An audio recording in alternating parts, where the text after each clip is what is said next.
यमाओबा, the mountain विच। कहानी एक गांव के पास एक पहाड़ी के किनारे की शुरू होती है, जहां एक बूढ़ी महिला एकांतवास में रहती है। उसका नाम यामाओबा था। यामाओबा गहरी जंगलों और घने वनों के बीच एक छोटे से घर में बसी हुई थी। उसकी सुनसानी से भरी आवाज और चाल गांव वालों को डरा देती थी।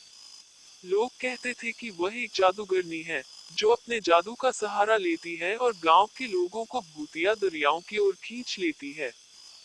गांव के लोग यामाओबा के घर के निकट नहीं जाते थे, और उसकी 12 बजे तक उसकी ओर आंख उठाने से भी बचते थे।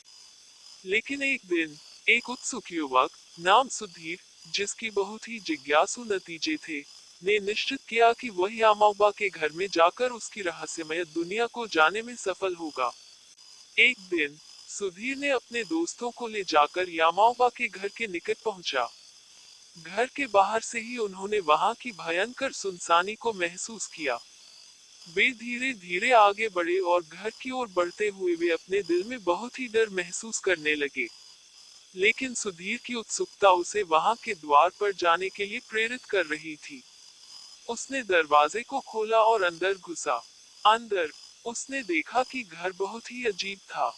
दीवारों पर अजीब से चित्र लटके हुए थे और वहां की विचित्र आवाजों ने उसके हृदय को घबरा दिया। वह चिता के सामने एक भूतिया चित्र देखता है, जिसमें एक बुढ़िया महिला की आंखों में भयानकता का अंदाज था। सुधीर को वहां का मंदिर पसंद नहीं आया, लेकिन उसने अपनी हिम्मत नहीं हारी। वह आगे बढ़ता है और अंदर की कमरे में जाता है, जहां उसने यामाओबा को बैठे हुए पाया।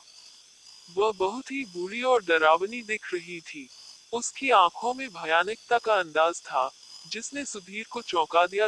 वो डर गया और वहां से भगने लगा, लेकिन यामाओबा यूसपा करने की कोशिश कर रही थी, लेकिन सुधीर वैन से भाग गया।